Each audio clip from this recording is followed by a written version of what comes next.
And breaking right now this hour, Spirit Airlines is shutting down operations and canceling all flights, leaving thousands of passengers trying to figure out what's next. The budget airline says it had no choice but to wind down operations immediately, dashing any hopes of a last-minute financial lifeline from the government. Moments ago, Transportation Secretary Sean Duffy says the administration is working with other airlines to help Spirit customers the best they can. Let's go live now to Madison Scarpino. She is at Atlanta's Hartsfield-Jackson International Airport. And Madison, are you seeing anyone show up yet looking for their flight? We are not, Aisha. It is an empty counter here today, and the budget airline is going out of business after 34 years. And as you mentioned, thousands of passengers this morning woke up to their flights being canceled. They're being told not to show up here at the airport. And Transportation Secretary Sean Duffy is blaming all of this on the Biden administration, who blocked a proposed JetBlue and Spirit merger back in 2024. This merger should have been allowed. And this today would indicate this is not better for travelers. This is not better for pricing. This is not better for competition. Actually, it's worse. In this situation, history has judged the denial of the merger between JetBlue and Spirit through the Biden administration with, I think, a view that it was a massive mistake. This all comes after years of financial issues for Spirit. It filed for bankruptcy multiple times. President Trump was trying to figure out a bailout, but the deal failed. And now with the war in Iran, Spirit says the sudden rise in fuel prices left them with no other choice than to shut down. But amid all of this, other airlines are really stepping up to the plate to help Spirit customers in different ways. Delta, United, JetBlue, and Southwest are all capping ticket prices. American Airlines and Allegiant are offering reduced fares. And Secretary Duffy says he's proud that airlines are doing this rather than taking advantage of stranded passengers. And as for Spirit employees, Duffy says other airlines are ready to hire them. He says there's a need for aviation workers and that Spirit employees would potentially get preferential treatment in the application process. But we spoke to a Spirit flight attendant here in Atlanta who is worried.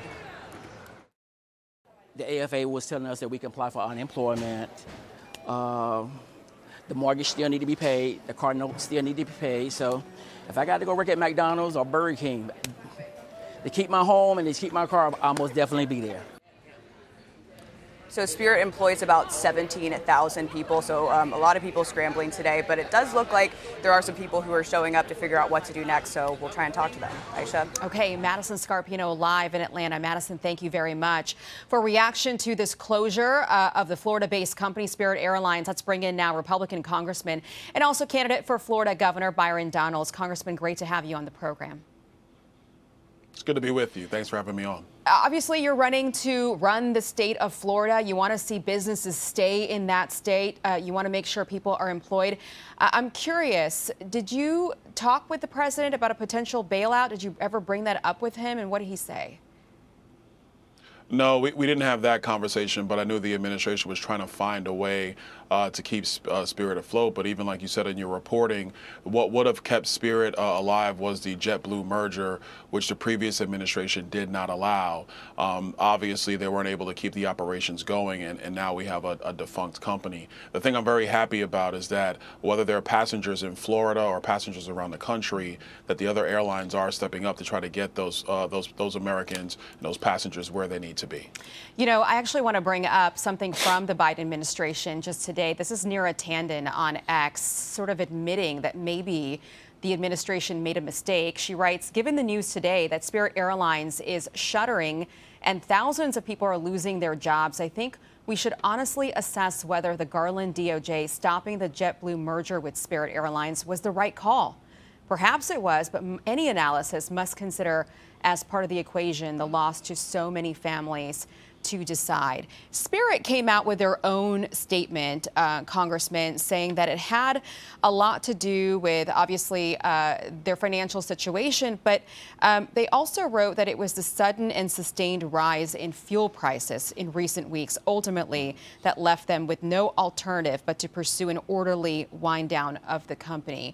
What do you make of that statement, sort of pointing it to the rise in jet fuel costs that we've been seeing since the conflict in Iran, but also coupled with Neera Tanden admitting, you know, maybe it was stopping this merger?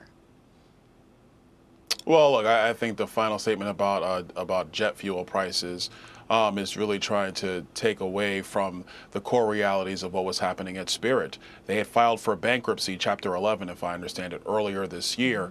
They'd already had made that step. Obviously, you have them trying to find a merger, then trying to find a bailout. The company was not going in the right direction for quite some time. We all know that. Recent jet fuel prices didn't bring the end of Spirit. That's something that's been happening for quite some time. Okay, I want to turn to President Trump. Was just in your home state yesterday. He went to the Villages and he touted the economy there. Watch this. We added 186,000 private sector jobs in March. Jobless claims just hit the lowest level since 1969. And more Americans are working today, as I said, than at any time in the history of our country by far. It's not even close.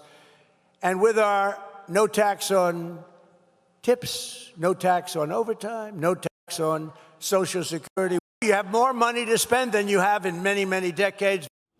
At the same time, and I know you're following this very closely, as a lot of conservatives on Capitol Hill do, the national debt this week hit a historic milestone, and not in a good way. Put up on the screen here, the debt to GDP ratio is now at 100%. We haven't seen that in many, many, many years. Just a few years ago in 2018, it was at 77%, and now they're predicting that it's going to hit 108% in 2030. What do you make of that? I mean, how do you square all of that up? Obviously, the administration wants to put more money in people's pockets, but we are in this debt crisis. We cannot get under control. Well, let's be clear. There's two different pieces of this. One, the American people being able to keep more of their money is not only a good thing, not only does it protect individual liberty and economic liberty, but it also has a much powerful multiplying effect in our economy than if you just tax everybody. It all goes into government, and then government does what it typically always does, which is overspend without any care or concern to quality. So the president's agenda, no tax on tips, no tax on overtime, no tax on Social Security, is very helpful to the American people. We had a grandmother yesterday at the Villages. She went to the microphone and talked about that with her tax refund she received, she was able to actually pay for a new roof on her house. Wow. As opposed to dip into her savings. That's a positive thing overall. Now let's talk about government spending, because yes, the national debt is a real problem for our country. And this is where Senate Democrats in particular have to get real about the long-term trajectory of spending in America and work with Republicans on the necessary reforms in Washington around health care, around some of the social services programs, where people who truly need the help are getting that help, while at the same time the federal government is trimming its budget and making sure that there's not waste, fraud, and abuse. The president is chasing fraud in all these programs. Meanwhile, there was a bill filed in California to stop anybody from looking into fraudulent concerns. I mean, this is craziness. We have to be efficient with the people's money. We're going to continue to do that in Florida, but other states need to get on board as well. All right. Florida is now joining the states that are redistricting. The legislature there just passed new maps. You know, in a good year, Congressman, this works out for you guys. You gain seats and you're able to keep control of the House. But in a bad election year, which that could happen this year, a seat that was once obviously red might suddenly become very competitive. Do you have any concerns, you know, going into this, potentially becoming the next governor of Florida, but also, you know, wanting to make sure that you've got a House that is still in the GOP control? Do you have any concerns that this could go sideways for you guys? No, my concern is that we make sure that we're taking our message to the American people and actually reminding them of the conditions of our country 3 years ago.